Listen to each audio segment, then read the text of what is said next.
안녕하세요. 그나마 타임입니다.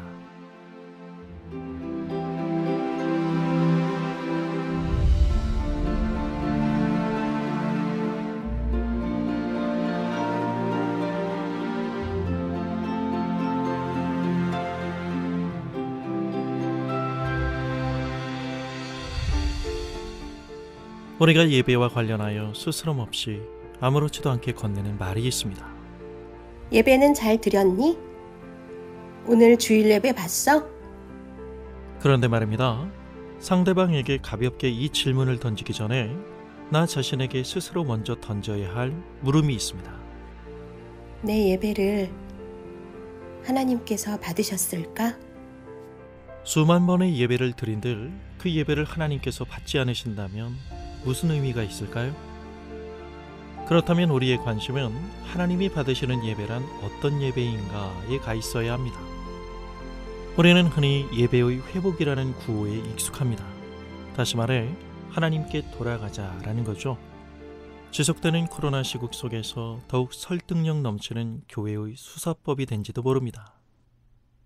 그럼 도대체 뭐가 하나님께 돌아가는 것일까요?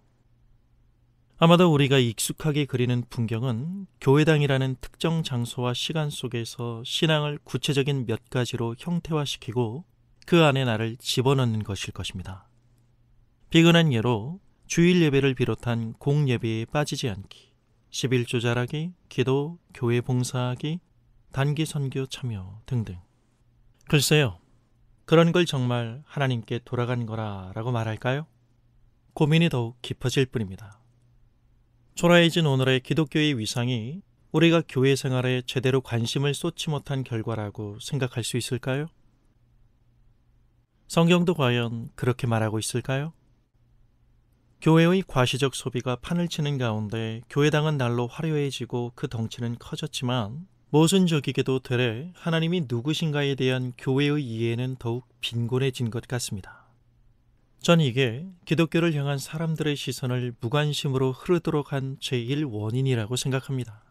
하나님께 돌아가자라는 문제는 교회당 중심의 생활이나 한 일주일 기도원 갔다 오면 해결 가능한 가벼운 문제가 아닙니다. 더 큰 원인은 다른 데 있습니다.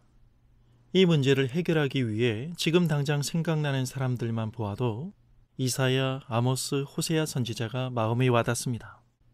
이 선지자들은 예배의 회복을 무엇이라고 말하고 있는가에 주의를 기울여야 합니다. 내용 없는 경건하고 우아한 의식에 경탄에 맞지 않는 사람들을 향하여 제사는 드리지만 예배가 드리는 사람들의 만족과 즐거움을 충족시키는 수단이 된 현실은 사람의 마음이 경건의 모양 뒤에서 얼마나 타락할 수 있는지 단적으로 보여주고 있는 예입니다. 주목할 것은 하나님께 돌아가자라는 외침은 우리에게 익숙한 각본과는 다르다는 사실입니다. 예배당 안에서 지루함 없이 두세 시간을 버티지 못하는 자세와 태도에 대한 질책이 아니라 나라는 한 인간의 실제 모습이 드러나는 삶의 전반을 향한 지적이라는 점을 놓치면 안 됩니다. 즉, 하나님께 돌아가자는 말은 삶을 고치라는 말입니다. 그 종교의 삶을 보면 그 종교의 속살이 보이는 법입니다. 그렇다면 우리의 삶을 고치기 위해선 하나님을 알아야 합니다. 호세아서 6장에 보면 하나님께 돌아가다라는 동사와 한몸인 동사가 바로 하나님을 알다라는 동사입니다. 그리고 하나님을 알다라는 동사와 가장 밀접하게 연결된 단어가 인애입니다. 헤세드라는 말인데요.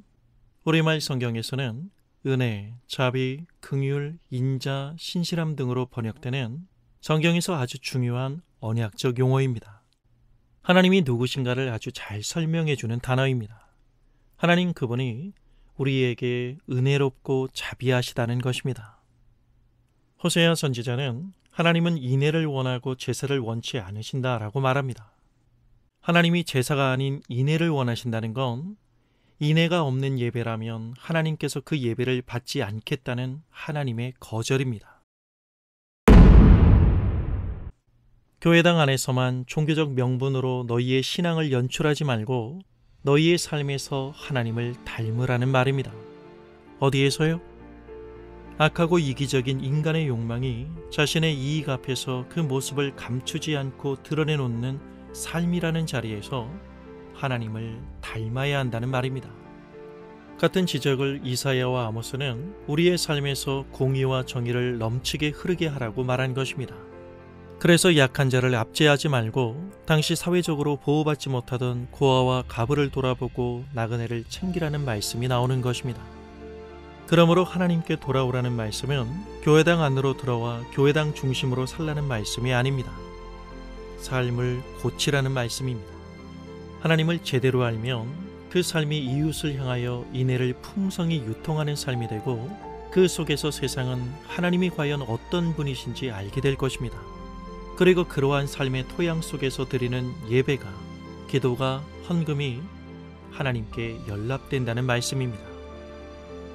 오늘 당신의 예배를 하나님께서 받고 계실까요? 감사합니다.